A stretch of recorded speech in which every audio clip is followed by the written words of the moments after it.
You know, it's unfortunate that politics has become so serious. Back when you were little, it was a lot more fun. You could make fun of politicians. Here's a politician some of you may recognize. But it's convenient to be able to vary what this particular politician looks like.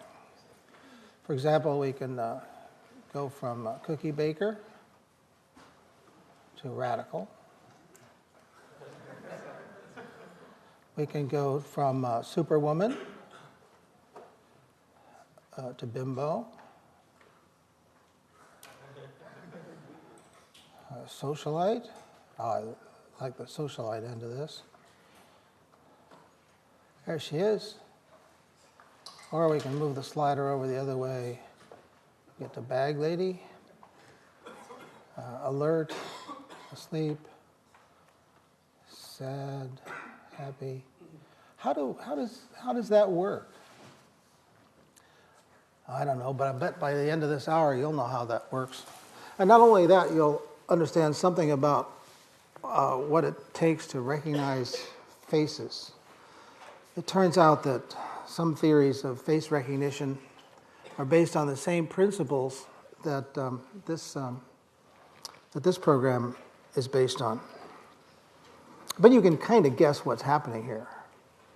There are many stored images, and when I move those sliders, it's interpolating amongst them. So that's how that works. But the main subject of today is this matter of recognizing objects. Faces could be the objects, but they don't have to be. This could be an object that you might want to recognize. And I want to talk to you a little bit about the history of this problem and where it stands today. It's still not solved, but it's an interesting exercise to see how the attempts at solution have evolved slowly over the past 30 years. So slowly, in fact, that I think if someone told me how long it would take to get to where we are 30 years ago, I think I would have hung myself. But things do move slowly, and it's important to see how slowly they move because they will continue to move slowly in the future, and you have to understand that that's the way things work sometimes. So to start this all off, we have to go back to the ideas of the legendary David Marr, who dropped dead from leukemia in about 1980. I say the gospel according to Marr because he was such a powerful and central figure that almost anything he said was believed by a large collection of devotees. But Marr articulated a set of ideas about how computer vision would work that started off by suggesting that with the input from the camera, you form a kind of, you look for edges, and you find edge fragments, and normally they wouldn't be even as well drawn as I've done them now, or as badly drawn as I've done them now. But the first step then in visual recognition would be to form this edge-based description of what's out there in the world.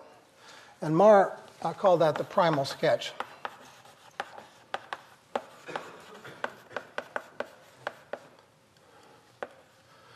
From the primal sketch, the next step was to decorate the primal sketch with some vectors, some surface normals, showing where the faces on the object were oriented.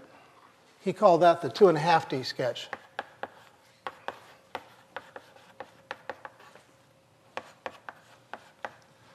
Why is it 2.5D? Well, it's sort of 2D in the sense that it's still camera-centric in its way of presenting information, but at the same time it attempts to say something about the three-dimensional or arrangement of the faces.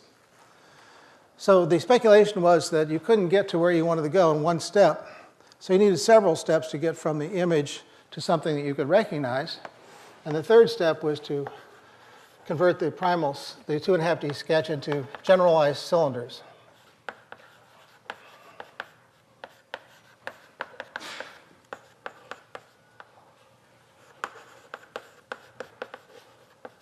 And the idea is this: if you have a regular cylinder, you can think of it as a circular area moving along an axis like so. So that's a description of a cylinder, a circular area moving along an axis. You can get a different kind of cylinder if you go along the same axis, but you allow the size of the circle to change as you go. So for example, if you were to describe a wine bottle, there would be a function of distance along the axis that would shrink the circle appropriately to match the dimensions of a wine bottle. A fine burgundy, I perceive. In any case, this one, once converted into a generalized cylinder, when matched against a library of such descriptions, results in recognition.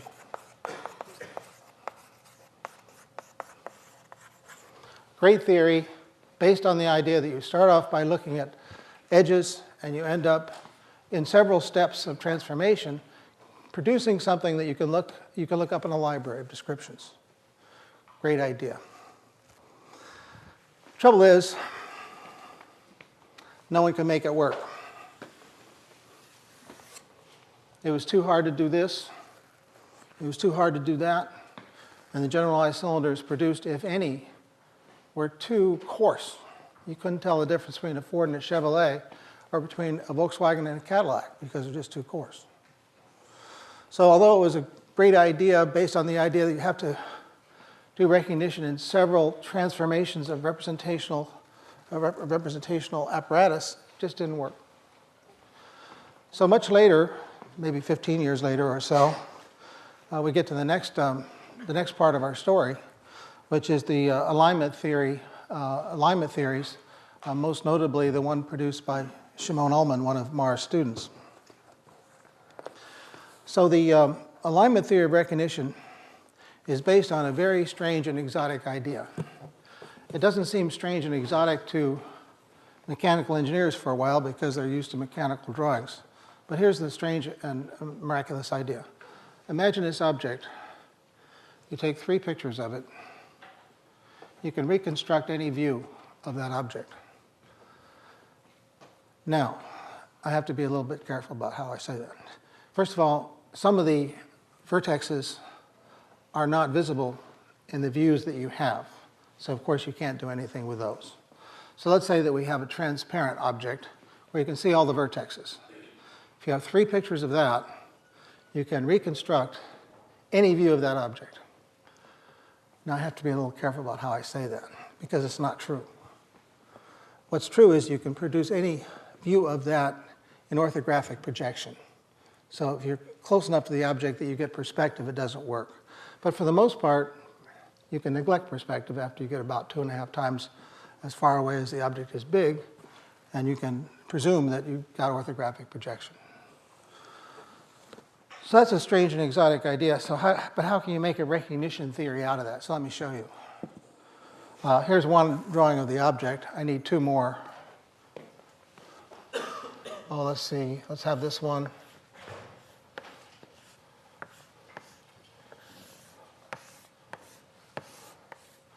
And maybe one that's tilted up a little bit.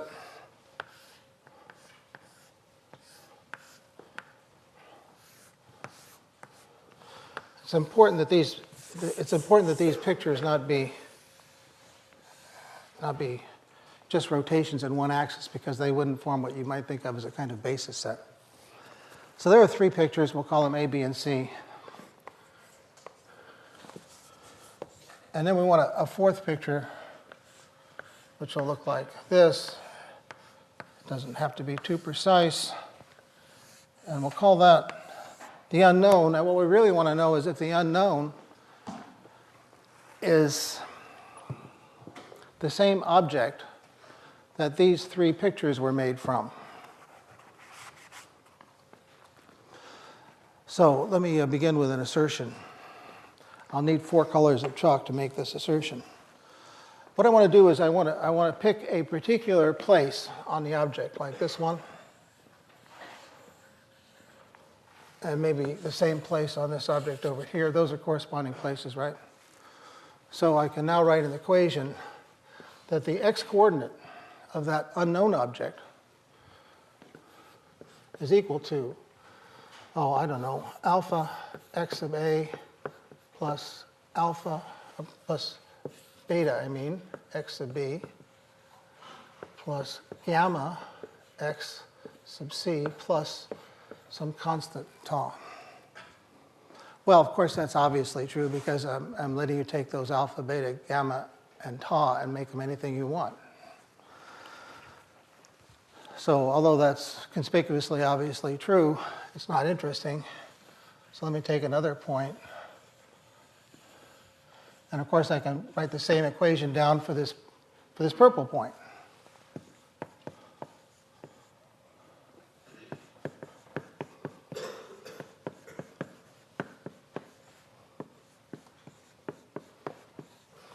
And now that I'm on a roll and having a great deal of fun with this, I can take this point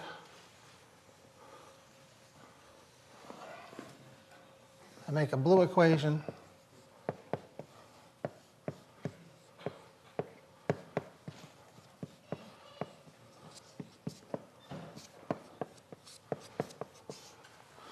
And you know I'm destined to do it.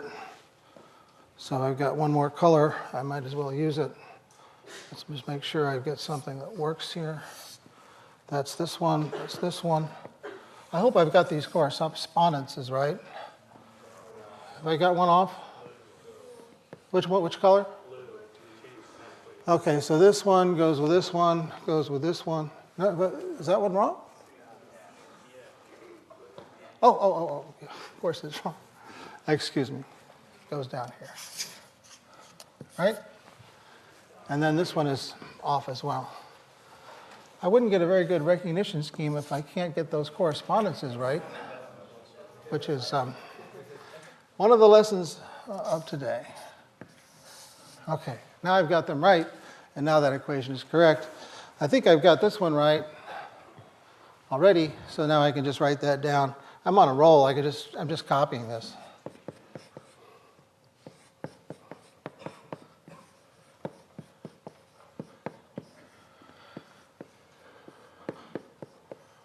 So those are a bunch of equations.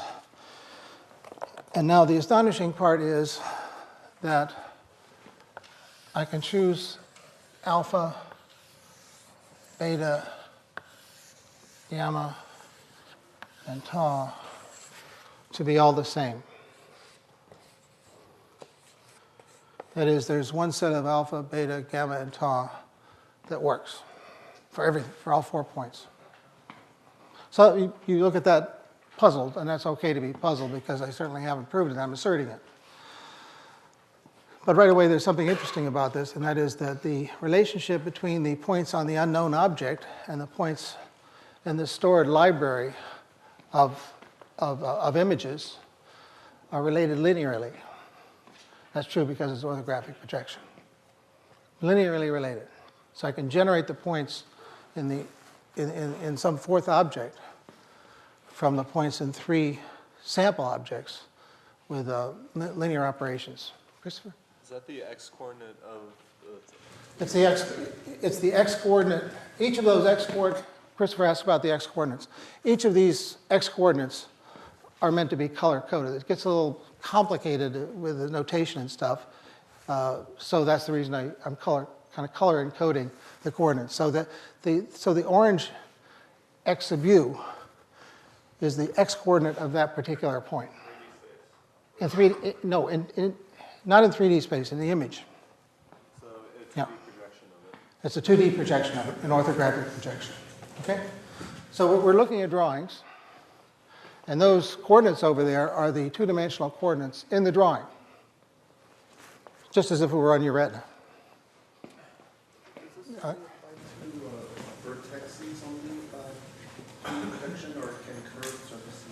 So he asked about curved surfaces. And the answer is that you have to find corresponding points on the object.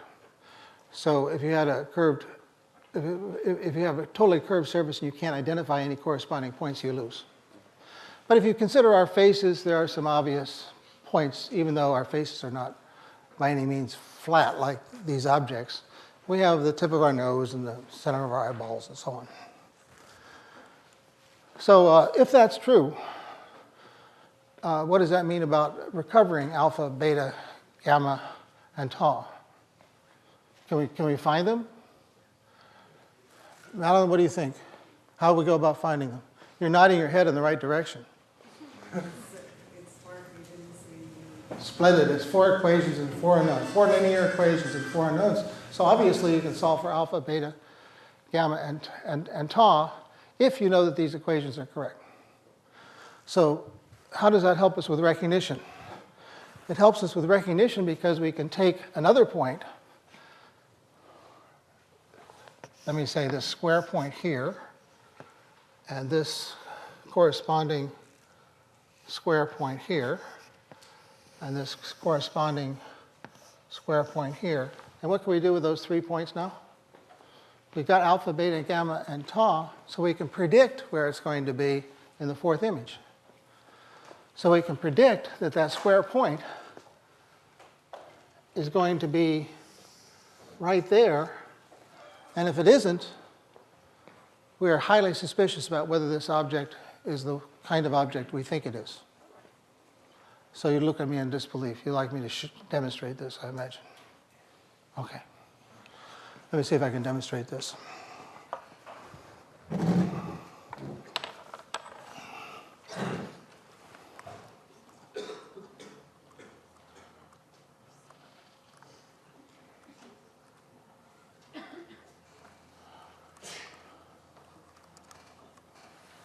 So I'm going to do this in a slightly simplified version. I'm only going to allow rotation around the vertical axis. And just so you know I'm not cheating, there's a little slider here that rotates that third object. Now let's see, why are there just two known objects and 1 unknown? Well, that's because I've restricted the motion to rotation around the vertical axis and some translation. So now that I've spun that around a little bit, let me pick some corresponding points. Oops, what's happened?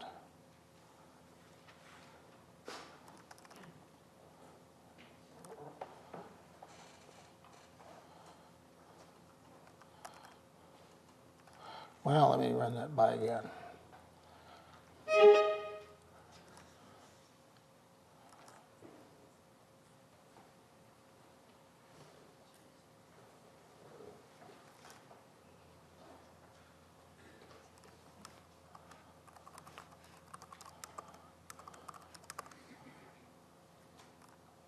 Okay, so there's one point I've selected from the model objects, and the corresponding point over here on the unknown is right there.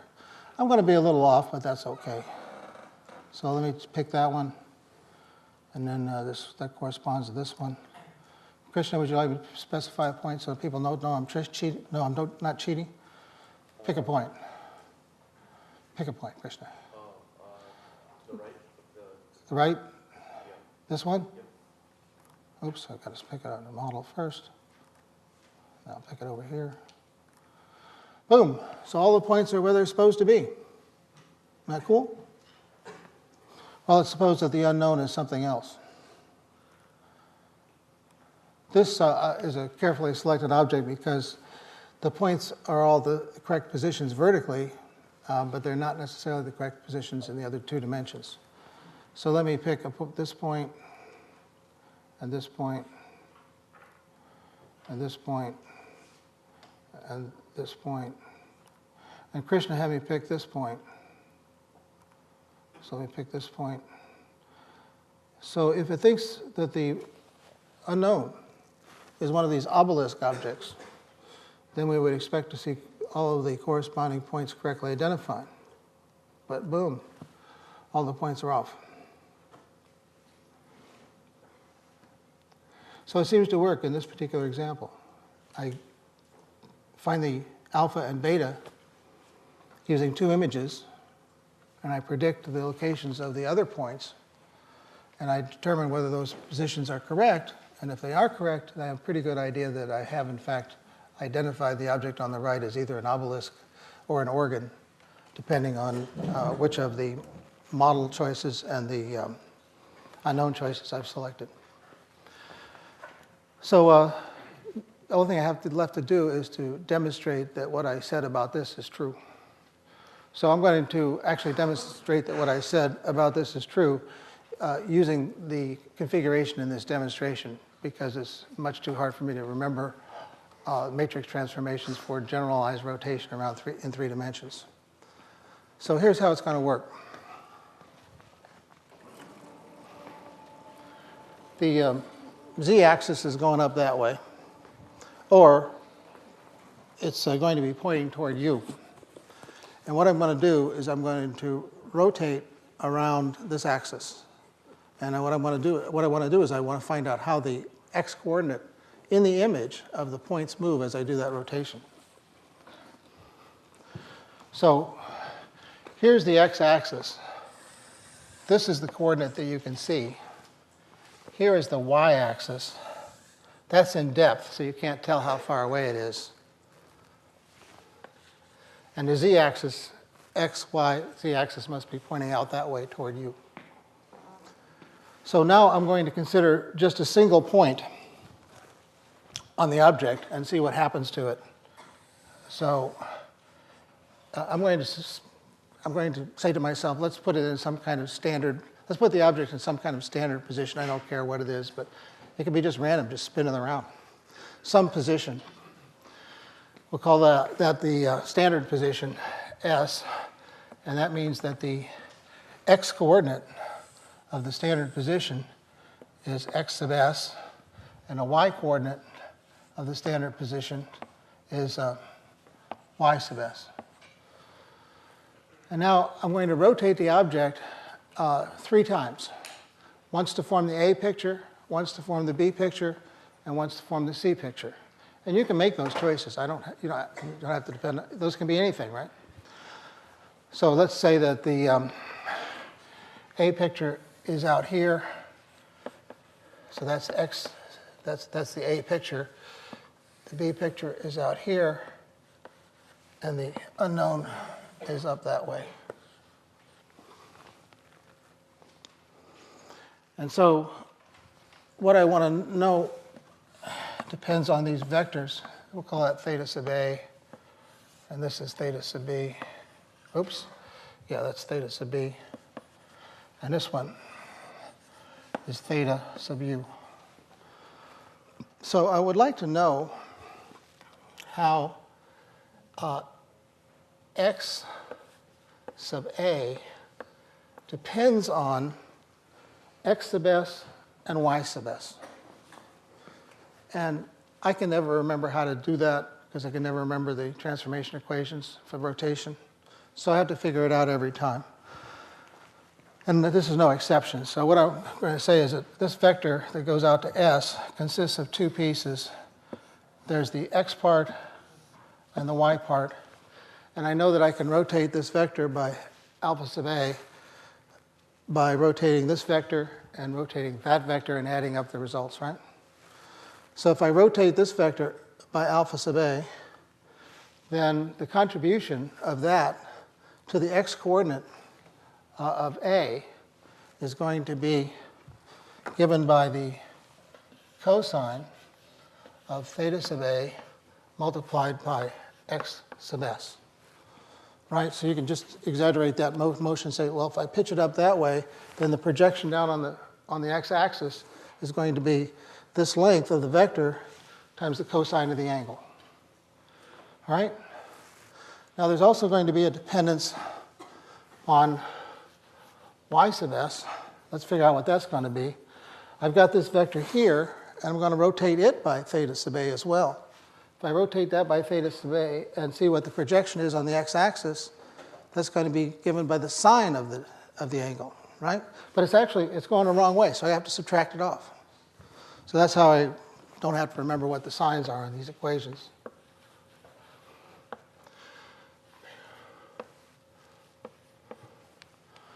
Well, that was good. And now that I'm off and running, I can do what I did before. It makes it easy to give the lecture, because this is going to be x sub B is equal to x sub s times the cosine of theta sub B minus y sub s times the cosine of theta. Oh, you're letting me make mistakes. Shame. this is. I can generally tell by all the troubled looks, but there should be some shouting as well. That's the sine, and that's the sine. And one more time, x sub u is equal to x sub s times the cosine of theta sub u minus y sub s times the sine of theta sub u, and I forgot the b up there. So there are some equations, and we don't know what we're doing. We're just going to stare at them a while and see if they sing us a song. So let's see if they sing us a song. What about x sub a and x sub b? These are things that we see in the image. These are things that we can measure.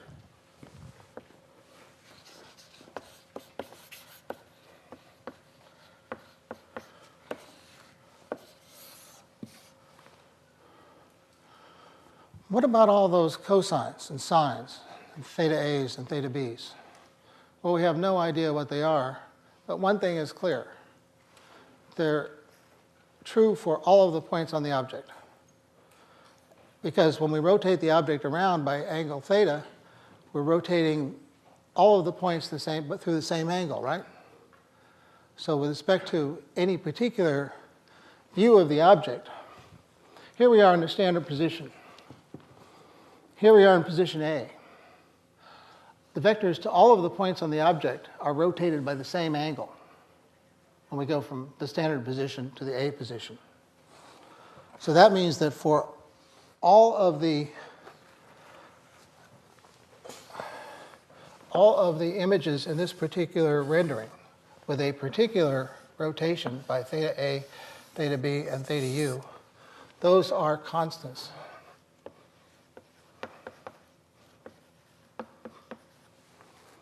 Now remember, this is for a particular theta A, a particular theta B, and a particular theta U.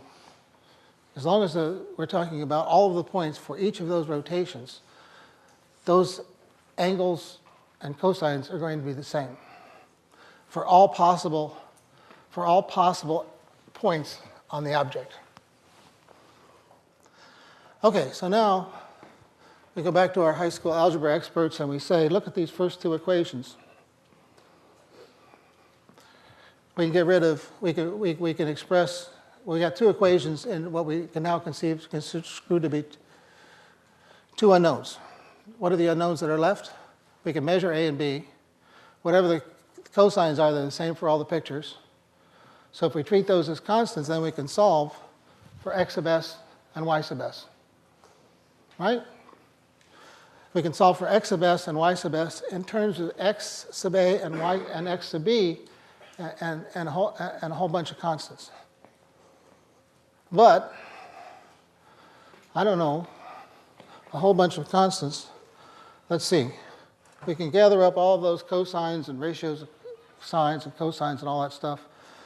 And they're all put them all together because they're all constants. And then we can do this. We can say x sub u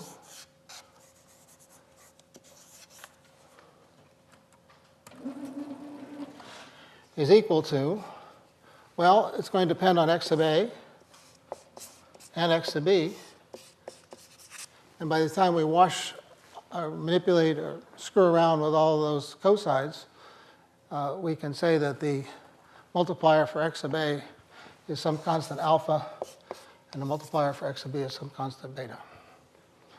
So that's not a sleight of hand, that's just linear manipulation of those equations.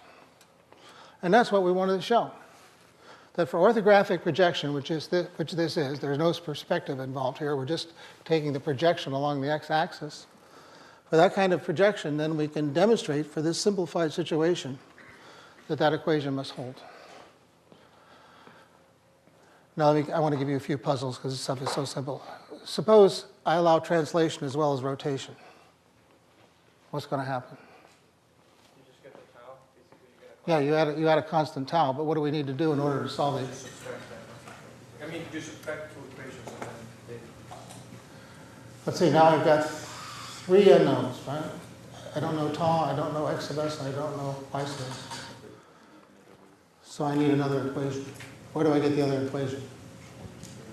From another picture. Okay. That's why up there, I needed 4 points. That covers a situation where I've got 3 degrees of rotation and translation. Here I got by with just 2 pictures in this illustration. That one involved a taw, a translational element, so I needed 3 pictures, and this one's got full rotation, so I needed 4. So, great idea. Works fine. The trouble is, it doesn't work so fine on natural objects. It works fine on things that are manufactured because they all have identical dimensions. So if I made 1 million of these in a factory, I'd have no trouble recognizing them because all I'd have to do is take 3 pictures, record the coordinates of some of the points, and I'd be done. The trouble is, the natural world isn't like this. And you aren't like this either. I don't know, if I'm trying to recognize faces, it's not that easy to do all this. First of all, it's a little difficult to find the exact point, the exactly corresponding points. I made a mistake in doing it myself, and if the computer made a mistake, it would certainly make an error because it would be using non-corresponding points to make the predictions. It would be way off.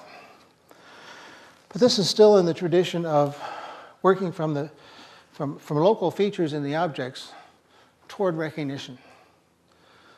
So having looked at that theory, we also find it a little wanting. Works great in some circumstances, doesn't seem to solve the whole recognition problem. Years pass.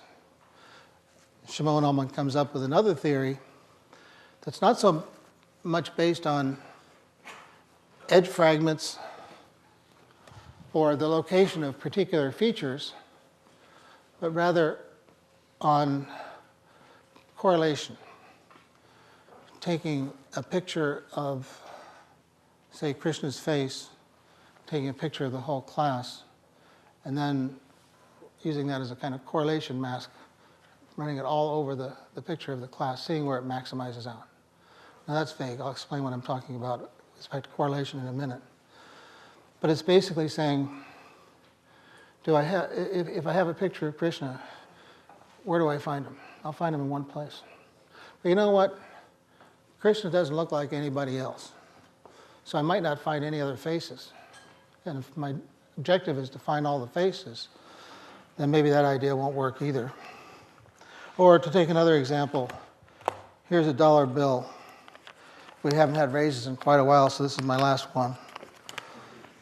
It's got a picture of George Washington on it, and I can look all over the class, and if I use this as a face detector, I'd be sorely disappointed because I wouldn't find any faces. Because thank God nobody looks exactly like George Washington, so the correlation wouldn't work very well. So that idea is a loser. But wait a minute, I don't have to look for the whole face. I could just look for eyes, and then I could look for noses, and maybe mouths, and maybe I could have a library of 10 different eyes and 10 different noses and 10 different mouths. Would that idea work? Probably not so well. The trouble with that one is I'd find eyeballs in every doorknob. There's just not enough stuff there to give me a reliable correlation. So let's make this a little more concrete by drawing some pictures. Halloween is approaching. So here's a face.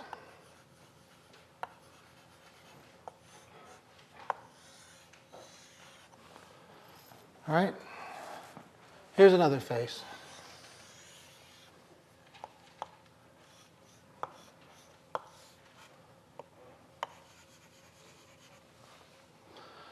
So those might be faces in my pre-recorded library of pumpkin faces. Now along comes this face.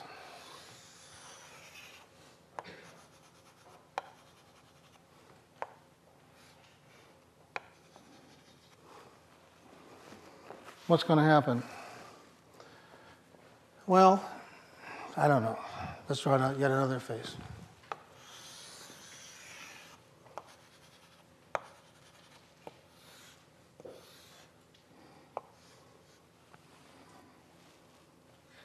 I don't know, it could be a pretty weird pumpkin face, I suppose, but I mean it to be something that doesn't look very much like a face. So if I'm doing a complete correlation with either of these faces in my library, neither one will match this one very well. Right? If I'm looking for fine features like eyes, then I've got these eyes everywhere. So it doesn't help very much. So you can see where I'm going, and you can reinvent Ullman's great idea. What is it? We don't look for big features like whole faces. We don't look for small features like individual eyes. We look for intermediate features like two eyes and a nose, or a mouth and a nose. So when we do that, then we can say, well, here are two eyes and a nose. Ah, that's found in this one.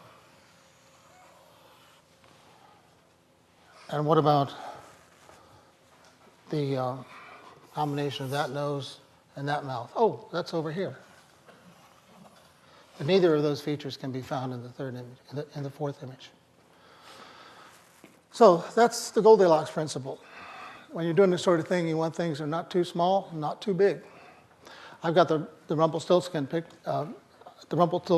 principle up there too, by the way, because I meant to mention that Marr was a genius at naming things. And even though many of his theories have faded, he's still known for these names like primal sketch and 2.5D sketch because he was such an artist at naming the concepts. He even got credit for a lot of stuff that he didn't do. Not because he was deliberately trying to get it in appropriately, but just because he was so good at naming stuff. So we had the Rumpelstiltskin principle back then, and now we have the Goldilocks principle. Not too big, not too small. But that leaves us with the final question, which is, okay, so if what we want to do is look for intermediate-sized features, how do we actually find them in a sea of faces out there? See, I might have a library. I might take 10 of you and record your eyes. Take another 10, record your mouths. And they may be put together in a unique way for each of you out there, but it's likely that I'll find Juana's eyes somewhere else in the crowd, and Nicola's mouth somewhere else in the crowd. So how do we, in fact, go about finding them? And I mentioned the term correlation a couple of times, and now let me make that concrete. So let's consider a one-dimensional face that looks like this.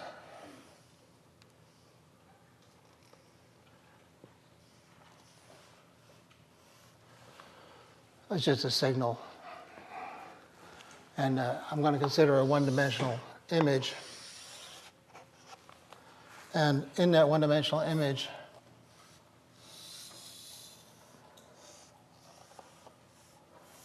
I've got a facsimile of the face. And the question is, what kind of algorithm can I use to determine the offset in the image where the face occurs? And so you can see that one possibility is you just do an integral of the signal in the face and the signal out here over the extent of the face and see how it multiplies out. Or to make it less lawyerly and more MIT-ish, let's say that what we're going to do is we're going to maximize over some parameter x the integral over x of some face, which is a function of x, and the image g, which is a function of x minus that offset. So when the offset t is equal to this offset, then we're essentially multiplying the thing by itself and integrating over the extent of the face.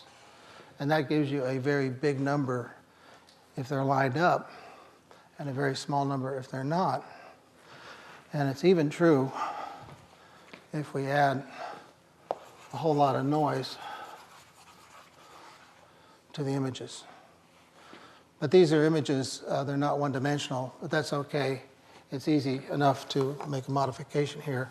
We're going to maximize over translation parameters x and y, and these are no longer functions of just x, they're also functions of y,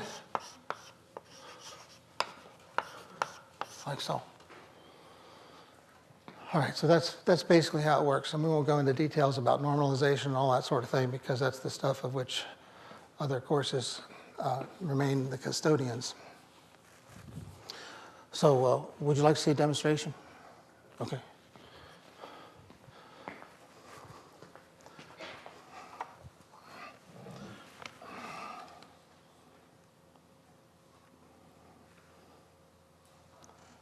Let's see, where am I here?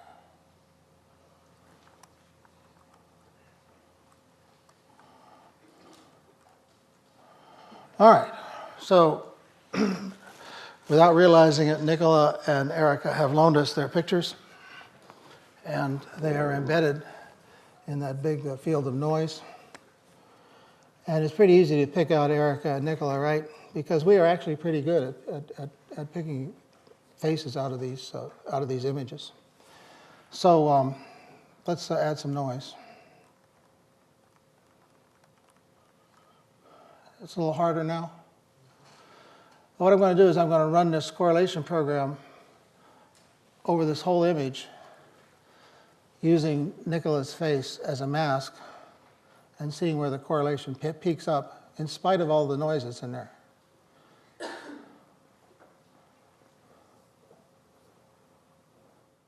Boom, there he is.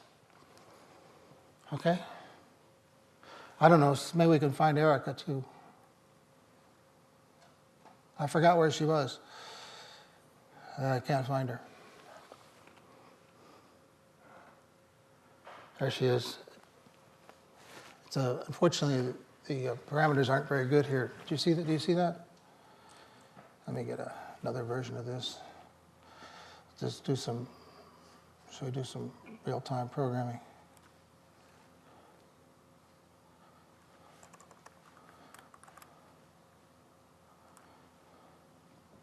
I've been trying to reset the parameters so that they come out, so that the images, the demonstration comes out clearly up there. Let's see if this works a little better. Okay, so let's add some noise. And let's find Erica. There she is. Okay? There's some other things that look a little bit like Erica, but nothing looks quite exactly like Erica. So let's try Nicola's eyes. So they stand out pretty clearly against the background. Let's see if we can find Erica's eyes. So they stand out pretty clearly against the background. Notice that it also gets Nicola's eyes. So 2 eyes is an intermediate size constraint. It's loose enough that it will match more than one person, but it's not so loose that it's as bad as looking for 1 eye. See, they're all over the place. So 2 eyes and a nose, a mouth and a nose, that would be even better as an intermediate feature. But it doesn't matter what the best ones are because you can work that out experimentally. So that's how correlation works, and it's just amazing how much noise you can add, and they'll still pick out the right stuff. There's Nicola. Boom. Very clear. You want to add some more noise? I don't know. I can see it, but that's because I'm a pretty good correlator too. Boom. I don't know. Let's add some more noise.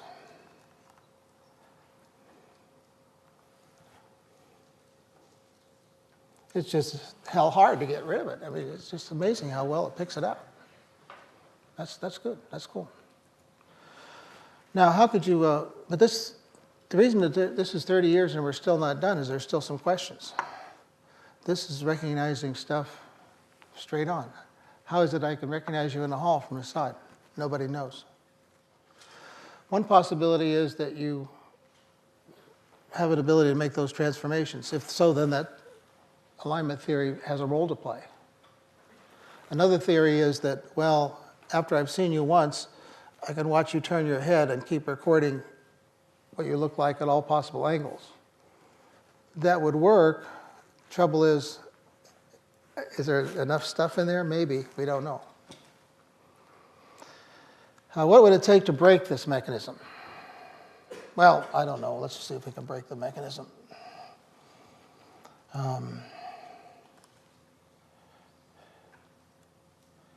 Let's see if you can recognize some well-known faces. Who's that? Quick. Oh, that's too easy.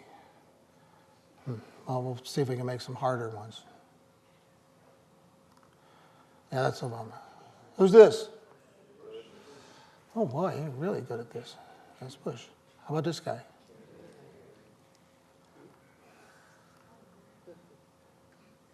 Okay, now I've got it. Some people are starting to turn their heads, and that's not fair.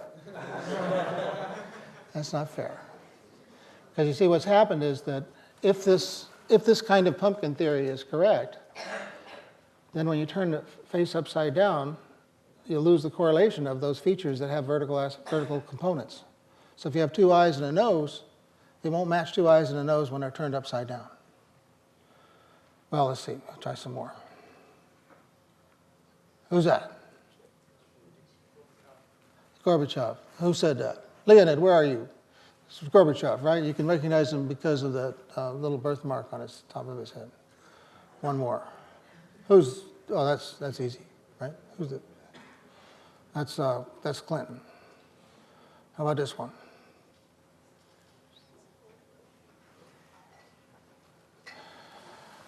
You see how insulting it is to be at MIT?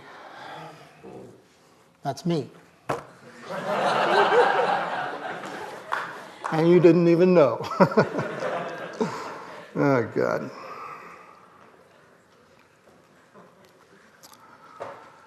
So this suggests that it might be evidence for the correlation theory, but of course, turning the face upside down would make it very difficult to do alignment, too. So it would break an alignment theory as well. Let me get that after class. Was there a mistake? Or? No, I was just curious whether or not stretching would break the correlation. What would break the stretching? What? Stretching? Elliot asked if stretching would break the correlation. And the answer is, I think stretching in the vertical dimension is worse than stretching in the horizontal dimension, because you get a certain amount of stretching in the horizontal dimension when you just turn your head. By the way, since our faces are basically mounted on a cylinder, this kind of transformation might actually work. That's a sidebar to the answer to your question, Elliot. But now you say, well, okay, so this is not completely solved. You can work this out. But if you really want to work something out, let me tell you what the current questions are in computer vision. People have worked for an awful long time in this recognition stuff.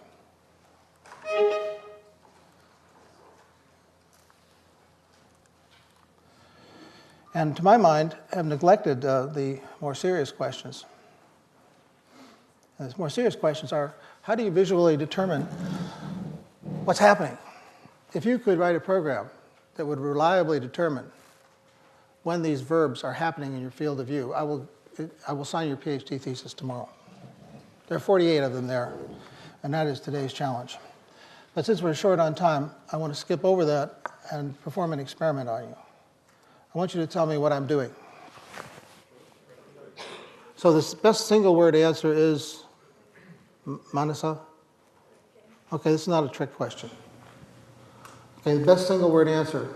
Christopher, what do you think? Toast. Christopher. Well, you. You. Toasting. What? Raising the bottom. Toasting. Okay, not a trick question. What's happening here? Best single word answer is drinking. Which pair look more alike?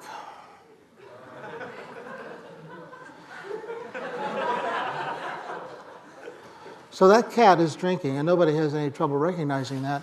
And I believe it's because you're telling a story. So our power of storytelling even reaches down into our visual apparatus. So the story here is that some animal has evidently had an urge to find something to drink, and water is passing through that animal's mouth. That's the drinking story. So even though they look enormously different visually, the stuff at the bottom of our vision system provides enough evidence for our story apparatus so that we can give the left one and the right one different labels and recognize the cat as drinking. And that's the end of the story.